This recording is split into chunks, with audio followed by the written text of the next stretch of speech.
I want to do a real quick episode of the setup this morning talking about aiming. And I'm going to focus on whether you should aim with both eyes open or close one eye. This is going to be based some on my experience, but a lot of this is really going to be based on a conversation that I had with Randy Ulmer many years ago. And I consider Randy, everybody kind of has that era that they grew up in. So I never knew Fred Bear or anything about him. There's some young people right now that are awesome bow hunters, but in my generation, Randy Ulmer, in my mind, is the greatest bow hunter and the greatest bow shot. I mean, he proved that over and over. So whenever he would tell me something, I would pay a lot of attention to it. And one of the things that he told me on aiming was the importance of consistency. Doing the same thing each time. And for that reason, he recommended most people should shoot closing their non-dominant eye, because you would never get any crossover of the non-dominant eye trying to control the sight picture. And that makes sense to me because, I have I'm sort of like neutral dominant. My right eye is not super dominant, so my left can easily take over the sight picture when I draw back in low light, and the peep sight starts to limit the amount of light that can get to my dominant eye. My non-dominant eye will take over if I shoot with both eyes open. My dad was just the opposite. I mean, we did a lot of shotgun shooting when I was a boy, and his dominant eye, his right eye, was very dominant, and his left eye was, very submissive. So he never had to worry about that, that crossover where the non-dominant eye might try to take over the sight picture.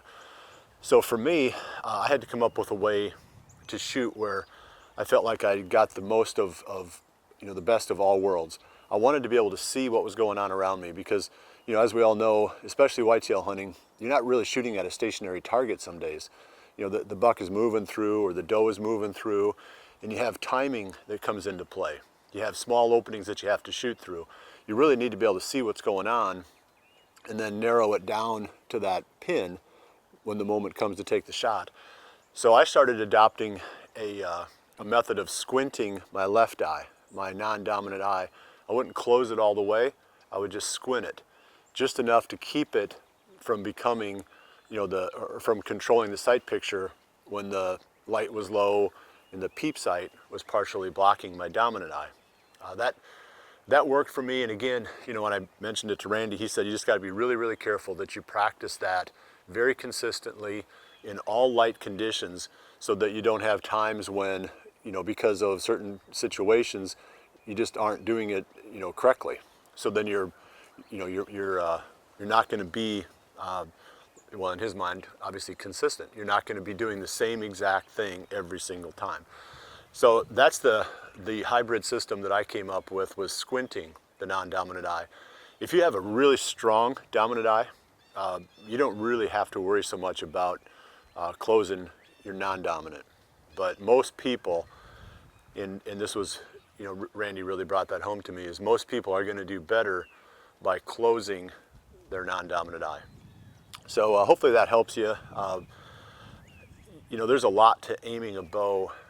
One of the cool things that I've learned about too over the years is how long we can concentrate, how long we can focus, and how that translates into the pre-shot and the shot routine. You get to full draw, you've got a certain amount of time when you're going to be at your best, and how to get the shot executed within that time. And again, the great shots of my generation taught me that stuff. I'm not a great shot, but I've had great teachers. So it's kind of nice to be able to transfer some of the things that they say. So we'll come back and talk about that sometime soon too. But thought you might enjoy, hearing a little bit of maybe some of the trade-offs of, whether it's best to shoot with both eyes open or closing your non-dominant eye. Well, thanks for joining us on the setup this week, and remember to always dream big.